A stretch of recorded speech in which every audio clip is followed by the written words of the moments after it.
Bienvenue sur HVM6 pour ce tutoriel numéro 35. On va donc créer les ouvertures ici dans nos ailes pour pouvoir positionner nos cabochons clignotants. Donc avant ça quand même, je vais vous préciser quelques nouveautés. Enfin je vais vous rappeler quelques nouveautés puisque on va donc prochainement modéliser la caisse et on utilisera un modificateur qui est ici modificateur mirror. Si vous avez bien suivi les tutos, vous devriez déjà vous être amusé avec ce modificateur pour être au point au moment de la modélisation de la caisse, parce que là on n'est plus dans une modélisation très simple, hein. Donc il va falloir donc vous doter des outils qui vont vous permettre de réaliser cette modélisation. On fera en même temps, je vous ferai donc en même temps découvrir les résultats du travail de Lionel. Donc Lionel, je vous rappelle, qui est donc la personne qui vous fournit un support photo avec ça deux chevaux noirs et jaunes, donc type Dolly, hein, qui vous fournit donc les photos et qui, avant de passer à cette modélisation, n'avait jamais utilisé de sa vie Blender. Et donc il a accepté de me fournir les résultats de son travail et je vais vous les diffuser pour que vous puissiez apprécier donc non seulement la qualité de son travail, mais aussi la méthode qu'il a employée pour en arriver à un travail aussi propre.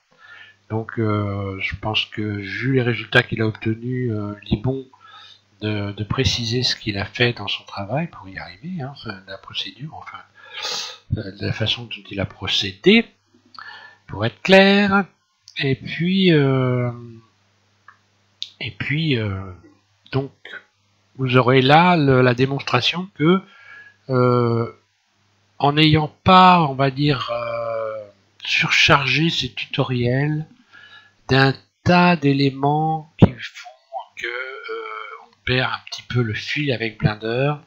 Il faut y aller, j'ai dit progressivement, et quand je dis progressivement, vous voyez bien qu'au début je n'ai pas utilisé le modificateur, et là je vais le répéter, je n'ai pas utilisé le modificateur ici Mirror pour une raison toute simple, c'est que ce modificateur, quand on commence à y rajouter des empties, eh bien ça peut créer des confusions pour les personnes qui débutent. De plus, ne pas avoir fait ça, ça vous a permis pour ceux qui débutent de faire plus de manipulations et donc de mieux maîtriser Blender maintenant. Si vous êtes arrivé à ce stade-là et que vous avez les résultats qui vont au bout, bien automatiquement vous avez fait plus de manipulations et vous commencez déjà à quand même avoir un petit peu, on va dire, de la bouteille sur Blender et à vous débrouiller. Voilà. Bon, je vais pas aller plus loin avec ce petit speech et puis maintenant on va passer à la réalité de notre modélisation. Voilà. Donc je vais passer aux ailes. J'aurais pu d'ailleurs fermer le tableau, mais bon, c'est pas grave. Vous passez vos ailes sur en mode élite et vous allez sélectionner tout simplement. On va créer les ouvertures ici sur ces faces là. Vous devriez avoir normalement ces deux faces là ici. Donc je vais me mettre en vue de face. Voilà. Donc ici vous allez vous mettre évidemment en mode individuel ici, puisqu'on a des surfaces qui sont séparées, donc on se met en mode individuel.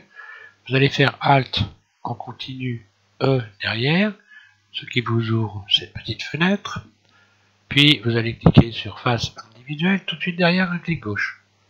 Donc ça fait deux clics gauche en fait. Puis vous allez faire S surface et diminuer ici les surfaces.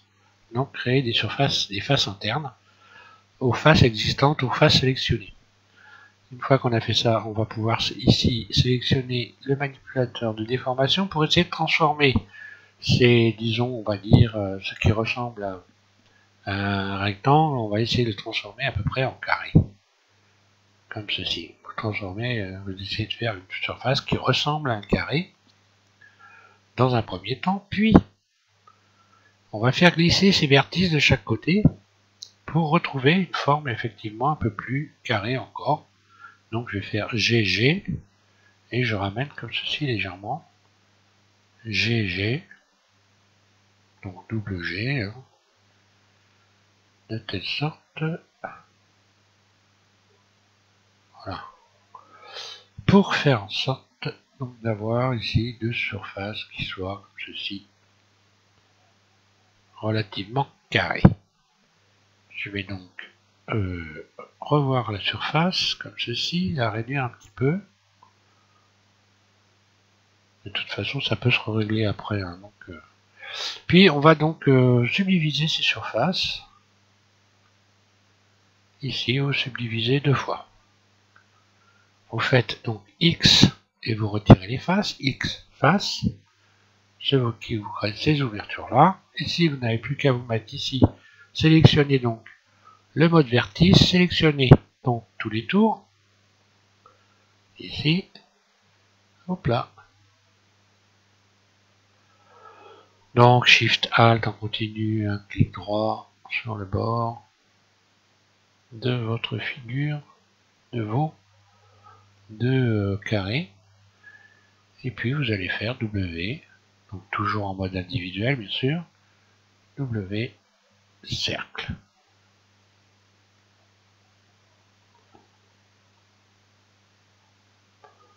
Maintenant, vous allez pouvoir revoir un petit peu, peut-être, en positionnant votre photo ici, à côté, regardez un peu le... essayez de dimensionner votre photo, la photo donc de votre support. Essayez de la dimensionner ici à côté, donc à la même dimension qu'une aile, pour avoir à peu près, puisqu'on n'a pas de plan précis là-dessus, hein, pour avoir à peu près la dimension du clignotant. Pour l'emplacement, vous y êtes, il n'y a pas de problème, normalement ça doit correspondre à peu près. Hein. Et puis là, je vais faire, donc moi je commence à être un petit peu habitué à cette modélisation. Je vais faire à peu près ce type de, voilà, de surface là. Là, ça devrait coller. Donc une fois que vous avez fait ça, vous allez donc dupliquer ces deux cercles. Donc je vais faire Shift D. Et je vais ici les séparer comme ceci des deux côtés. Donc ça se sépare des deux côtés. Hein. Puis je vais faire tout de suite derrière P, sélection. Et je vais donc créer une nouvelle sélection, un nouvel objet. Donc dans le mode objet, j'ai donc mes ailes et ici mes deux cercles. Je reviens en mode Edit avec mes deux cercles. Je sélectionne mes deux cercles. Et je vais les ramener au bord, ici, là. Je vais les repositionner comme il faut. Donc déjà, vous pouvez, si vous voulez, utiliser le curseur 3D, éventuellement, pour voir clair.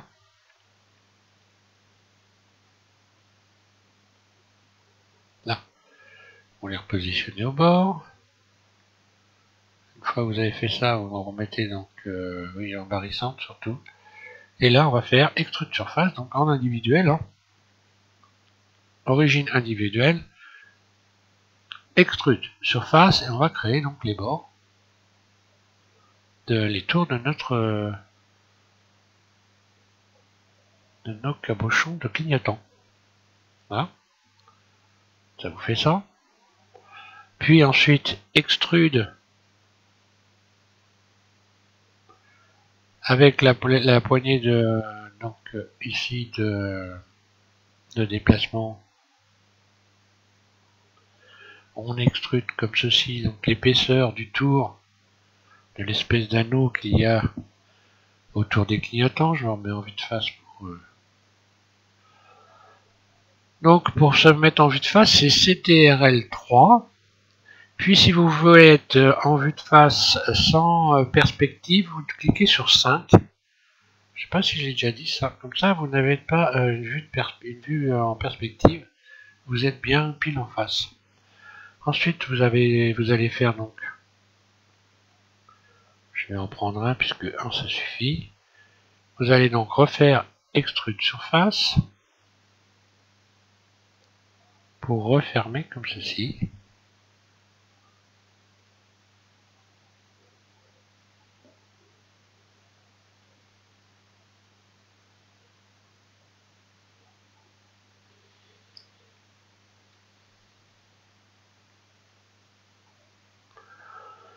Ensuite, vous n'avez plus qu'à sélectionner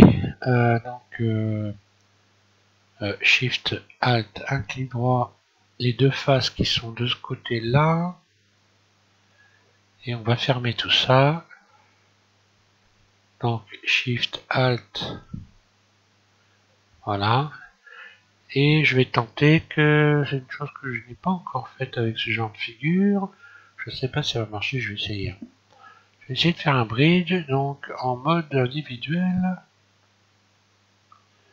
Et est-ce que ça marche? Mais pas du tout. Donc il faut pas faire ça, donc il faut tout simplement désélectionner ici, hein, ça. Puis là vous faites bridge, W. Vous faites un bridge, aïe. Il faut évidemment tout désélectionner. Là. Et là, je vais faire un petit bridge et ça devrait marcher normalement. W, Loop Tools et bridge. Voilà. Ça c'est bien fermé. C'est OK. Voilà, je vais faire pareil. Alors, je les sélectionne tout de l'autre côté. C, je resélectionne tout là. Je resélectionne les bords ici. Donc ça. Et ça, W. Bridge.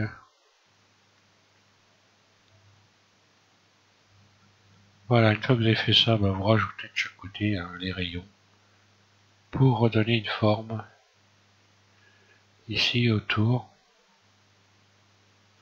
sans aller chevaucher évidemment, pour ne pas créer des doublons, sans aller chevaucher les lignes d'arête déjà existantes.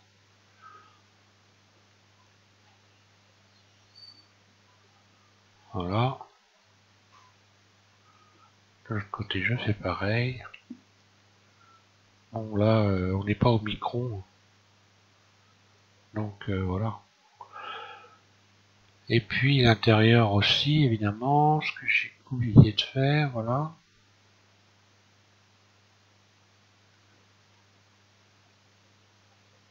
Là. Pour avoir une belle forme ici. Je vais refaire ça de l'autre côté aussi. Hein. Là.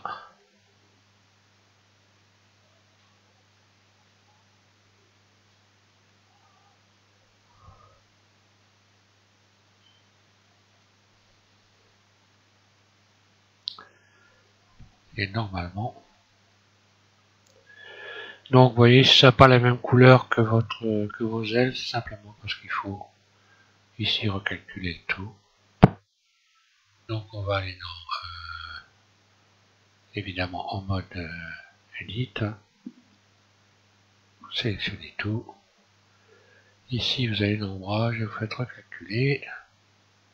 Et normalement,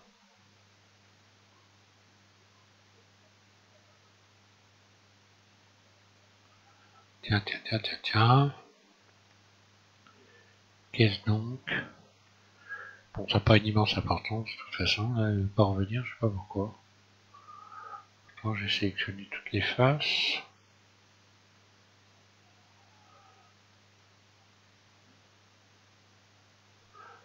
Bon, je vais inverser la direction, tout simplement. Bon, voilà. Bon, des fois, hein. Il y a des matins où je suis pas réveillé comme ça. Donc, vous pouvez inverser la direction carrément de vos tours ici. Voilà, une fois qu'on a fait ça, on va donc pouvoir éloigner ici nos deux tours de cabochon. Ici, resélectionner, évidemment, on va revenir sur nos ailes. On se met en mode ici vertice. Il ne reste plus qu'à sélectionner ici les tours de chaque côté. Voilà. Je vais mettre en vue de dessus ou en vue de côté, peu importe.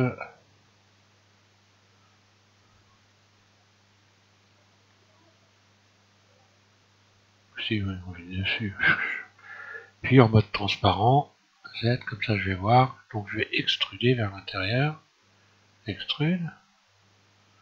Comme ça. Puis là maintenant je vais mettre en vue de côté. Hein.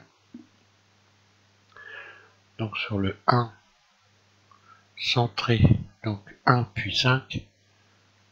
Centré de ma vue de côté. Et je vais donc tout simplement déjà pour commencer appliquer une rotation R pour venir redresser ici cet ensemble comme ça. Puis S surface pour venir ici retrouver la bonne surface par rapport au tour ici. Après je vais être obligé de faire individuellement, de régler individuellement. Donc ici je resélectionne, je me remets en vue 1 comme ça, et donc là je vais faire une rotation pour retrouver les axes, donc R, Z, voilà, et je remets ici ce tour dans l'axe. Je vais faire pareil pour le tour qui est de l'autre côté, ici, hop, je vais le sélectionner si j'y arrive, donc bon, ah ben j'avais fait celui-là, donc oui, il faut que je fasse celui-là, là, et là pareil. Non, celui-là, c'est celui que j'avais fait, oui, non, faut que je fasse celui-là, donc, oui. Donc, R, Z. Voilà, comme ça, je redresse tout, je remets tout dans les axes. Après, je n'ai plus qu'à sélectionner les deux tours.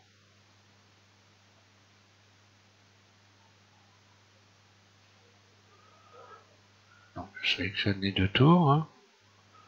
Et là, je vais mettre en vue, comme ça, on va voir clair. Et là, j'ai plus qu'à faire, évidemment, ici, en étant toujours en mode individuel, extrude surface pour fermer, extrude surface 0, ES 0, puis vous rajoutez le petit rayon ici qui va permettre de retendre la surface sans aller au bout. Voilà. Ensuite, on va rajouter également le rayon ici à l'intérieur pour le ramener ici au bord.